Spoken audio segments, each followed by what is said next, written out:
Hey everyone, this is Gabby, and I welcome you to Dancing Elephants Press audio chapters. Today I'm going to read a piece from the amazing book Holistic Journey Towards Wellness. The piece was written by Tamil. Your thoughts can make you powerful, by Tamil. Happy the man, and happy he alone, he who can call today his own, he who, secure within, can say, tomorrow do thy worst, for I have lived today. A quote from Horace. The quote is a beautiful reminder that owning our life in the present is enough to face anything that may await us tomorrow. I used to ponder so deep about, where does the happy man get his confidence from? How dare he challenge fate to bring the worst? What makes him feel so secure from within? Until one day, I became the happy one and found my answers. A few steps from my journey of becoming.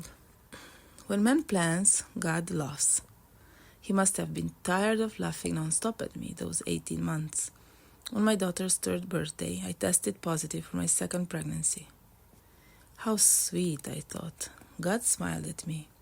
This pregnancy will be a cakewalk as I am fitter than ever, I proudly announced to my husband. God chuckled at my test results. I was diagnosed with gestational diabetes one more time. In addition to pricking my fingers 4 times a day, I injected insulin on my pregnant tummy for the entire third trimester. I walked for 2 hours every day to ensure natural birth. I couldn't wait for the baby to come out. God pranked me with a C-section on the exact due date. When the baby arrived, I thought the play had ended. God giggled at my sigh of relief.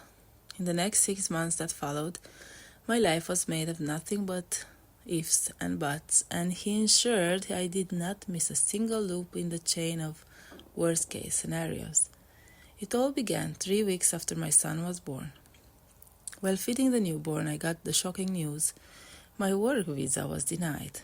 I reread the email 100 times to confirm. The company lawyers filed an appeal to reconsider my case. For starters, it meant I had to vacate the foreign country ASAP without anything I had built over 7 years in a blink of an eye. My husband and kids were good to stay. It was just my visa that was rejected during the renewal process. My husband's visa had an additional complication. If he traveled outside the country, he needed a visa stamp to re-enter. With all the new changes in the visa process, his chance of getting a visa was slim. All our non-immigrant friends advised leaving behind my husband and traveling with kids and my mother-in-law. I had not even fully recovered from the childbirth yet. I desperately needed my husband to travel with us. The clueless mind in the postpartum body struggled to decide against compromising life values over the fear of visa rejection. I refused to choose between separating the newly formed family for the sake of a visa. Isn't the answer obvious? My heart repelled. I felt trapped by my circumstance. Although my mind was well aware of the irreversible consequences awaiting downhill, my fierce heart refused to surrender to fate.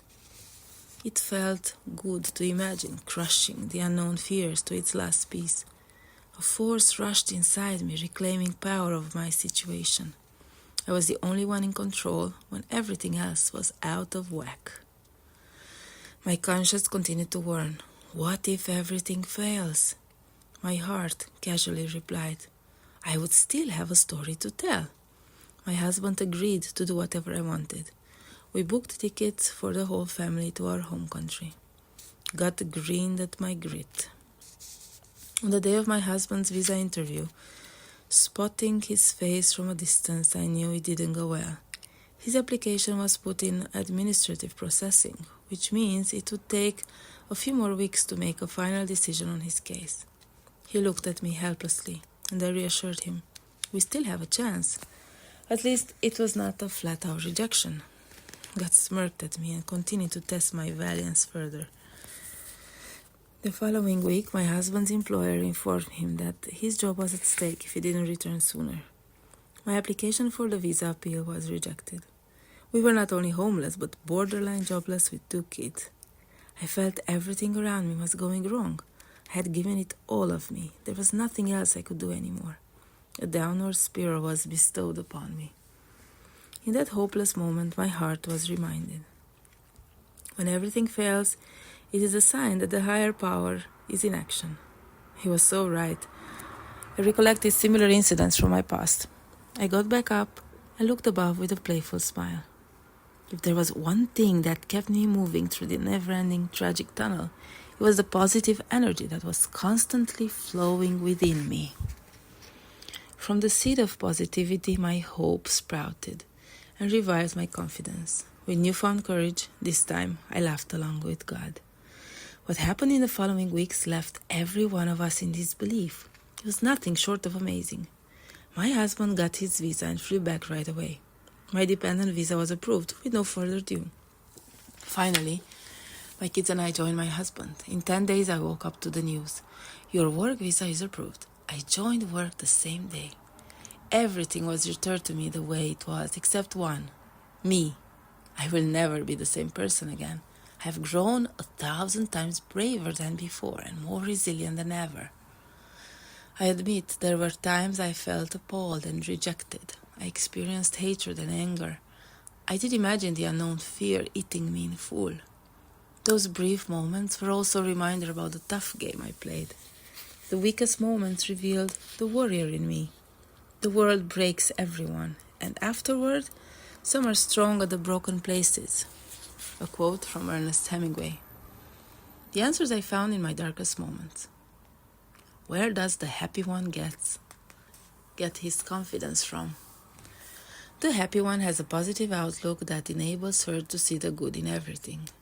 She's confident because she knows her self-worth. She believes in herself and her values. Her truth is reflected in her actions. Her thoughts and action are always in sync, letting her be authentic at all times. Quote, staying positive doesn't mean everything will turn out okay. Rather, it is knowing you will be okay no matter how things turn out to be. Quote by unknown. How dare she challenge fate to bring the worst? The happy one is in control of her life irrespective of her situation. Her positive mind is filled with hope. Her unshakable hope drives her to take the road less traveled. She fights against all the odds for what she believes. It gives her the courage to challenge fate. You are always free to change your mind and choose a different future or a different past. A quote from Richard Bach. What makes her feel so secure from within? The happy one lives for today. She is well aware even heaven has no control over the past. And she cares less about the future. She chooses to live now with no regrets. She feels the most secure because her confidence, hope, and courage spring from her positivity with no bounds. Quote, when success is your only option, positivity has to be your only choice. End of quote. By Germany Kent.